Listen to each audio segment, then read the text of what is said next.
Assalamualaikum warahmatullahi wabarakatuh. Perkenalkan, nama saya Andini Yakuta dengan NIM 211-859. Saya akan menyajikan video bahasa Indonesia tentang kalimat efektif topik 6. Dan saya bernama Bu Siti Ainim. Baiklah, langsung saja saya menjelaskan materi tentang kalimat efektif. Apa itu kalimat efektif? Kalimat efektif adalah kalimat yang disusun berdasarkan kaidah-kaidah yang berlaku, seperti unsur-unsur penting yang harus dimiliki setiap kalimat, memerhatikan ejaan yang disempurnakan, serta cara memilih kata yang tepat dalam kalimat. Kalimat yang memenuhi kaidah-kaidah tersebut jelas akan lebih mudah dipahami oleh pembaca dan pendengar. Pakar lain, Semi berpendapat bahwa kalimat efektif adalah kalimat yang harus memenuhi sasaran, mampu menimbulkan pengaruh dan meninggalkan kesan. Ciri-ciri kalimat efektif. Arifin dan Amran menyimpulkan ada 7 ciri-ciri kalimat efektif. Yang pertama, kesepadanan struktur. Kesepadanan mengacu kepada keseimbangan antara pikiran dan struktur bahasa yang dipakai. Kesepadanan dalam kalimat efektif dapat dinilai dari ciri-ciri sebagai berikut. 1. Kalimat memiliki subjek dan predikat yang jelas. 2. Tidak terdapat kalimat ganda. 3. Beberapa kata penghubung intra kalimat tidak pada kalimat tunggal.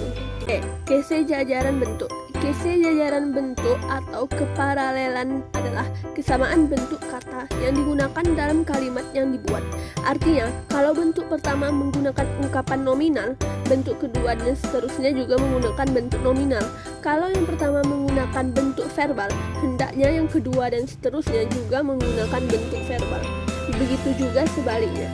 Jika kalimat yang dibuat kalimat majemuk, maka kedua predikat juga memiliki bentuk yang sama dalam uraian. D. Ketegasan bentuk. Ketegasan atau penekanan adalah menonjolkan ide pokok dalam kalimat. Kalimat itu memberikan penekanan atau penegasan makna dengan menonjolkan kata-kata yang ingin ditekankan. Ciri-ciri penegasan kalimat efektif sebagai berikut. 1. Meletakkan kata yang ingin ditonjolkan maknanya di depan kalimat. 2. Membuat urutan kata secara bertahap sehingga akan menghasilkan makna yang lebih mendalam. 3. Melakukan pengulangan kata. 4. Melakukan pertentangan atau perbandingan terhadap kata yang berusaha ditonjolkan dalam kalimat tersebut. 5. Menggunakan partikel penegas sehingga dapat menghasilkan kalimat yang sesuai maknanya. Kelogisan kalimat. Kelogisan adalah ide yang ada di dalam kalimat itu dapat diterima oleh akal dan sesuai dengan ejaan yang berlaku. Kelogisan dilihat dari segi makna kalimat yang disusun oleh penulisan. Salah satu cara untuk membuat kalimat logis adalah dengan memperhatikan struktur, susunan unsur kata memengaruhi kelogisan kalimat yang mana ditinjau dari segi makna kalimat. Kepaduan makna. Kepaduan dalam kalimat efektif dimaksudkan sebagai kepaduan pernyataan dalam kalimat itu, sehingga informasi yang disampaikan tidak terpecah-pecah. Ciri-ciri kalimat yang padu yaitu 1. Hindari penggunaan kalimat yang panjang dan bertele-tele. 2. Kalimat yang padu menggunakan pola aspek, agen, verba secara tertib dalam kalimat-kalimat yang berpredikat persona. 3. Kalimat yang padu tidak perlu menyisipkan kata antar predikat, kata kerja transiti, dan objek penderita. G. Kecermatan.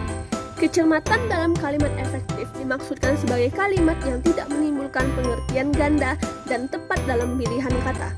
Hal ini mengacu pada pembentukan kalimat yang ambigu bisa terjadi ditinjau dari bentuk kalimat susunan unsur kalimat yang tidak beraturan, sehingga akan membuat kesalahan dalam pemaknaan. Kecermatan dalam kalimat efektif juga ditinjau dari penulisan huruf, pemakaian tanda baca, penulisan unsur serapan, dan pemilihan kata yang sesuai dalam kalimat. Contoh kalimat efektif. Pekanbaru merupakan satu di antara kota besar di Indonesia. Puji paling pintar di keluarganya.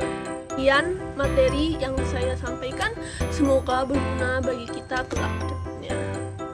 Saya mohon undur diri dulu. Maaf jika videonya terlalu itulah. Semoga UTS kita nilainya A+ semuanya. Amin. Bye bye. Wassalamualaikum warahmatullahi wabarakatuh.